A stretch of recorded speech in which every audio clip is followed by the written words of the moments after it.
Okay, so we need to talk about the data, the lab results from our very first agarose gel, and this is Who's My Daddy? So think of Maury Povich, ladies and gentlemen. That's what we're getting ready to do. And the scenario in this case is actually worded slightly different. So what's happening here is that if you go back and review some of the things that we talked about in the pre-lab videos, as well as the lab document, we have a scenario where we have two kids. And these two children, well, the mothers and the fathers, we kind of have an idea of who they are. We just need to be able to match them. And what we hope is that something that looks like this can actually help match the children to the appropriate mothers and a father, because we've got one father that we ran DNA with. We have two mothers that we ran DNA with, possible mothers, possible father, and then two children that both maybe came from the same family, maybe came from the same mother, maybe came from the same father. We just don't know, but we have possibilities. We're running them. We're trying to play matchmaker here. So before we go through and talk about more details of what's happening here, I just kind of want to show you a little bit of a video. And here we go.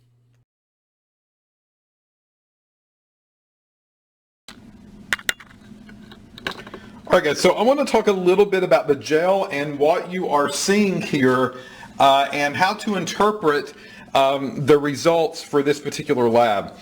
So I'm just going to use a micropipetter to somewhat point these out. So here was the first sample that we injected, and that very first sample, your lab procedure is going to tell you what that is. And if we look down where we injected, I see a blue blob, and then also like a purplish one that's more on the lighter side here, a dark purple one that's there, and then down at the very bottom it looks like a yellow smudge. So the object here is to maybe compare and contrast. That's what we're doing in gel electrophoresis, and I think colors are a good way to start, which is why dyes and loading dyes are used most often to introduce electrophoresis. Here's the second sample, and that has traveled down, and it has separated, into a yellow blob, and then also a blue blob, purplish, I guess, the darker purple side. Here's our third well, and as we travel down, I see a yellow blob, and then as I go down, I see another yellow blob area down here. Our fourth sample is up there, and as I travel down, I see a very light bluish color that's happening here, and then a yellow color that's showing up here.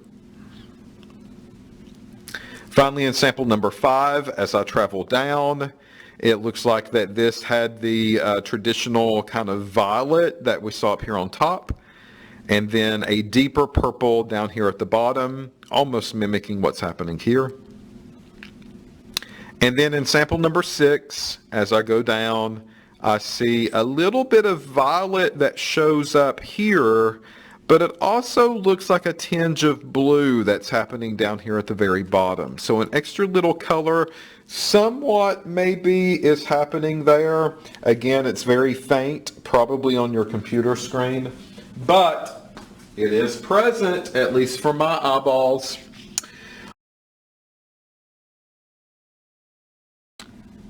Down.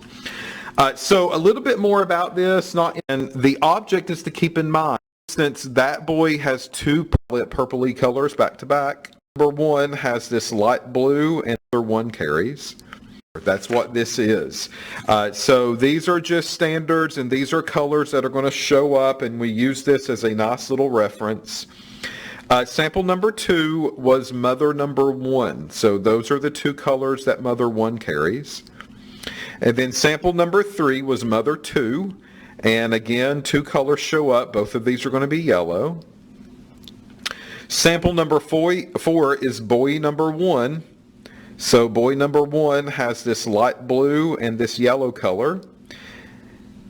Sample number 5 is boy 2, and that has the two violet purpley colors back to back. And then finally, father is here at the very last well. And as I go down, it has a nice purple and then a little bit tinge of a blue color at the bottom. So the goal here is to match the boys with their particular mothers, and then see if that father actually matches them. Meaning that in tube D and E, which is row number 4 and 5, these are the two boys. So for instance, that boy has two purple colors. So does that match better with mother number 1 or mother number 2? And the object is to keep in mind that the children get half of the colors or the base pairs from their mother and their father. Half of that genetic material is going to be carried down. So a little bit more about this, not in the video that I'm recording right now, but in the pre-lab video at least, and we'll dissect this a little bit more. So there.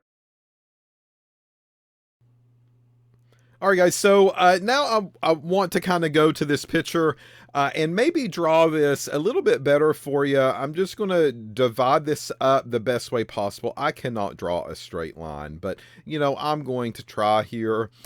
Keep in mind, this is a general intro to electrophoresis. This is not what real bands will look like, but I think that it does a pretty good job trying to get you into the habit of comparing and contrasting lanes to lanes.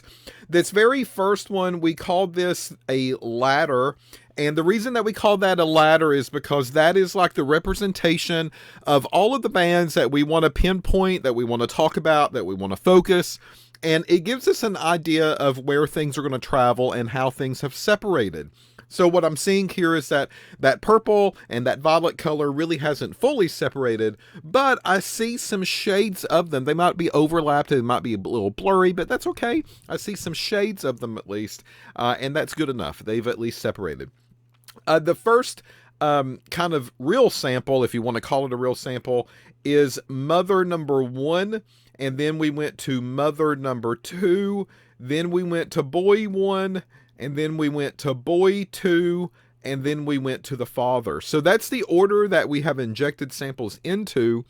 And the goal of this lab experiment, if you look at some of the data questions and some of the kind of the lab activities that they want you to do, is match the boys to the appropriate mother and determine if that father that we ran could be his father.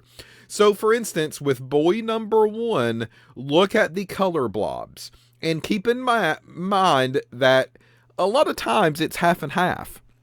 So that boy would have had half of the DNA or genetic material being transferred over to him from the mother and the other half from the father. So what we want to look at are the color blobs with the mothers and the color blobs of the father that we analyzed.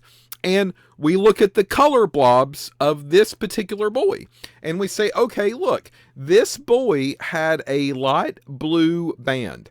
So which of the mothers carry that? Is there one? If not, is there a father that carries it?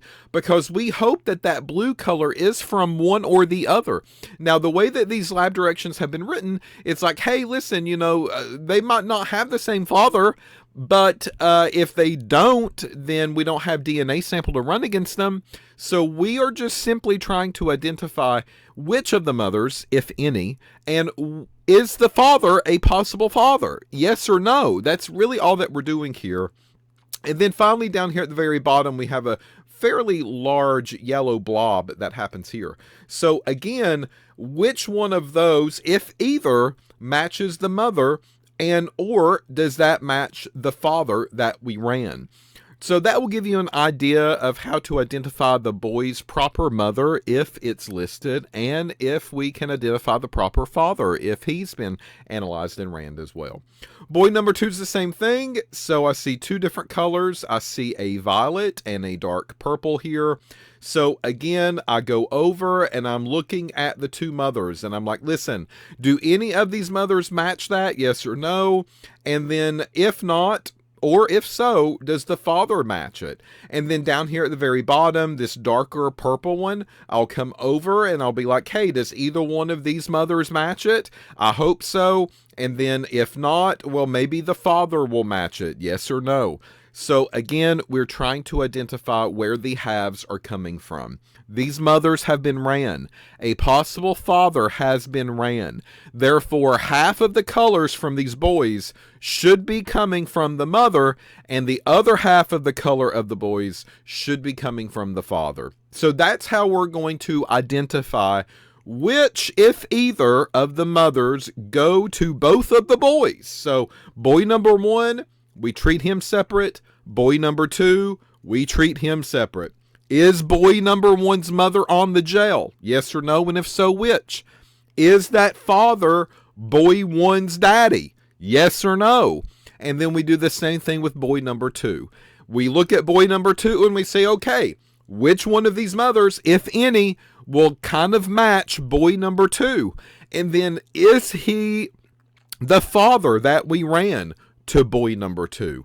So these are just, again, comparing, contrasting, trying to figure out what's here, the concept of half and half, and trying to identify as many of these bands as possible and where they could be originating from. All right.